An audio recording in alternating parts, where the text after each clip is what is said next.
दोस्तों, हमारे देश की डेमोक्रेसी या जमहूरियत का जो आधार है वो रिप्रेजेंटेशन है, लोगों की भागीदारी। और जब हम ये फ्लॉड कंपैरिजन करने लगते हैं कि नहीं, कैसे एक नेता कम पढ़ा लिखा है और उसी के ऑफिस में एक आईएएस ऑफिसर उसके नीचे कैसे काम करेगा, ये इसलिए एक गलत सवाल है क्योंकि हम दो अलग अलग कैटेगरीज को एक साथ मिलाने की कोशिश करते हैं।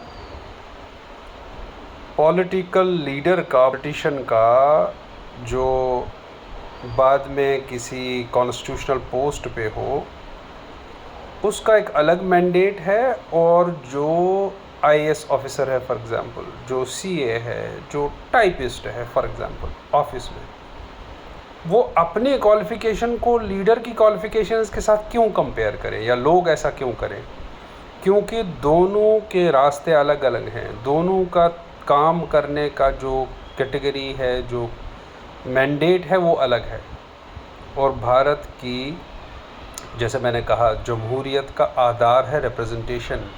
हमारे भारत की जो सियासत है वो रिप्रेजेंटेशन, वो भागीदारी के उसूल पे होती है, ना कि एकेडमिक सर्टिफिकेट्स पे होती है। मुझे अवध ओझा साहब की वो बात याद आ रही है कि किसी बादशाह से हम इस सवाल करने बैठे हैं कि बताइए ज़ूलॉजी का ये कॉन्सेप्ट क्या होता है। पहले ये गलत है, दूसरा वो अपने किसी साइंटिस्ट को, ज़ूलॉजिस्ट को आगे कर सकता है, ज़रा इसकी बात का जवाब दीजिए। तो देयरफॉर एकेडमिक क्वालिफ़िकेशन, सर्टिफिकेशंस का कोई लेना देना नहीं है पॉलिटिकल विजडम के साथ। एकेडमिक क्वालिफ़िकेशंस का कुछ लेना देना नहीं है एक नेता के विजन के साथ। ऐसे इतिहास में क्या लीडर नहीं हुए? आप iron man of India Sardar Vallabh भाई पटेल को देखिए। सरदार वल्लभ भाई पटेल ने सारे भारत को जोड़ा। बाद में क्या हम इसको उनकी क्वालिफ़िकेशंस के साथ अटैच करें इस चीज़ को? लाल बहादुर शास्त्री प्रधानमंत्री रहे भारत के। देयरफॉर एकेडमिक क्वालिफ़िकेशन का पॉलिटिकल विजडम के साथ ज़्यादा लेना देना है नहीं। देयरफॉर इस चीज़ को कभी आधार ना बनाएं। जो आजकल एक बड़ा डिस्कोर्स डिबेट चल रहा है कि आईएएस ऑफिसर सामने खड़ा है और ये जो लीडर है ये इतना पढ़ा लिखा है, ये इतना कम पढ़ा लिखा है, इस चीज़ का कंपैरिजन हो ही नहीं सकता क्योंकि bureaucracy and politics, these are two different institutions. दोनों का मैंडेट अलग है।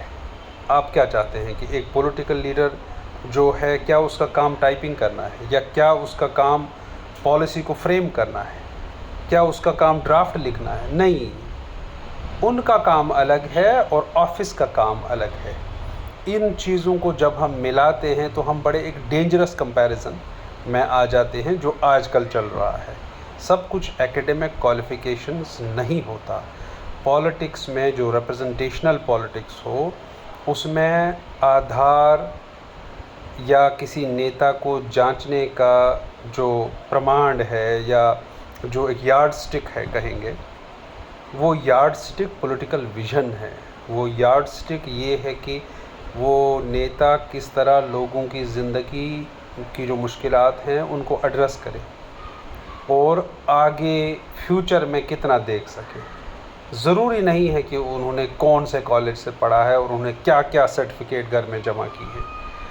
उसके बरक्स जो ऑफिशियल स्टाफ है, जो आईएएस काडर है, जो प्रोफेसर्स हैं, जो बाकी फील्ड से चार्टर्ड अकाउंटेंट्स हैं, स्टोनोज हैं, ऑफिस स्टाफ है, उनका एक अलग मैंडेट है ऑल टुगेदर। वो अपने काम में बिल्कुल निपुण है और वो अपने काम में टेक्निकल है। उनकी ट्रेनिंग ही उसी लिए होती है और वो ट्रेनिंग बाद में सर्टिफिकेट्स के थ्रू ही उन्हें वैलिडेट कराती है कि ये, हाँ, ये इस काम के लायक हैं। जबकि राजनीति अपने आप में एक अलग ट्रैक पे चल रही है। उसका जो रास्ता है वो अलग है। वो आपके एकेडमिक सर्टिफिकेट्स के थ्रू नहीं जाता। और भागीदारी का जहाँ तक सवाल है, भागीदारी जो पिछड़े हैं, फॉर एग्ज़ाम्पल कोई भी vulnerable marginalised section of the society है, क्या वहाँ से हक किसी को नहीं है लीडर बनने का? क्या वहाँ पे पहले आप एकेडमिक सर्टिफिकेट्स को लाएंगे और उनका कंपैरिजन करेंगे कि क्या ये सबसे ज़्यादा एकेडमिक क्वालिफ़िकेशंस वाला है, तब ये इलेक्शन लड़ सकता है? वो तो हमारी डेमोक्रेसी का आधार है नहीं। एज आई सेड, वो रिप्रेजेंटेशनल है, वो अपने लोगों के लिए खड़ा हुआ है irrespective of his her academic certificates and qualifications. बहुत बहुत शुक्रिया।